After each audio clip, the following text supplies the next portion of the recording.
Carrot කෑවහම සම සුදු වෙනවා කියලා ඔබත් අහලා තියෙනවද? ඇත්තටම ඒක ඇත්තක්ද? දිනපතාම කැරට් කෑවොත් හම සුදු වෙනවද? එහෙනම් ඉතින් මේකේ හරියටම ඇත්ත දැනගන්න වීඩියෝ එක අන්තිම වෙනකන් රැඳී සිටින්න.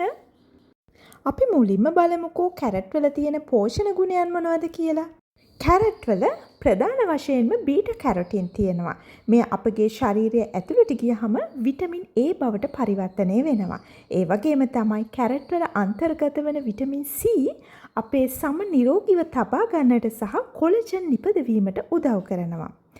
අනිත් දේ තමයි ඇන්ටිඔක්සිඩන්ට්. ඉතින් මේ ඇන්ටිඔක්සිඩන්ට් වලින් සමට හානි කරන ෆ්‍රී රැඩිකල් වලින් සම ආරක්ෂා කිරීමට උදව් වෙනවා. ඒ වගේම කැරට් වල ෆයිබර් අන්තර්ගතයි.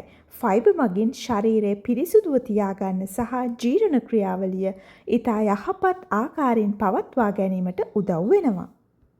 ඔන්න දැන් අපි යමු අපේ ප්‍රශ්නෙට. ඒ කියන්නේ කැරට් කෑවහම සම සුදු වෙනවද කියන එක.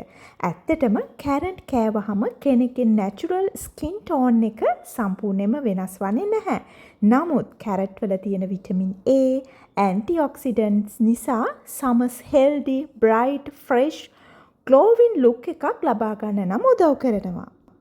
උදාහරණයක් විදිහට සම ඩල් වීම අඩු කරගන්න පුළුවන්, සමේ ඩ්‍රයිනස් එක අඩු කරගන්න පුළුවන්, හෙල්දි ස්කින් අපියරන්ස් එකක් ලබා ගන්නත් හැකියාව ලැබෙනවා. කැරට් කෑවහම මැජික් එකක් විදිහට සම සුදු වෙනවා කියන එක නම් ඇත්තක් නෙවෙයි.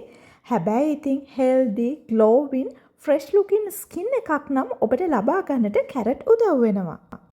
ඒ නිසා ෆෙයා ස්කින් එකක් බලාගෙන විතරක්ම නෙවෙයි, ඕවරෝල් ඔබගේ ශරීර සෞඛ්‍ය වෙනුවෙන් හිතලා කැරට් ඔයාලගේ ආහාර වේලට එකතු කර ගැනීමෙන් නම් හොඳ සෞඛ්‍ය ප්‍රතිඵල අත්කරගන්න පුළුවන්.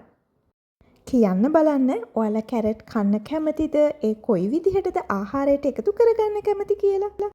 එහෙනම් යාළුවනේ ඔයාලා මේ වගේ වීඩියෝස් බලන්න කැමති නම් මාව subscribe කරන්න කියලා මං ආදරෙන් මතක් කරනවා. Thank you so much. මං ගිහින් එන්නම්.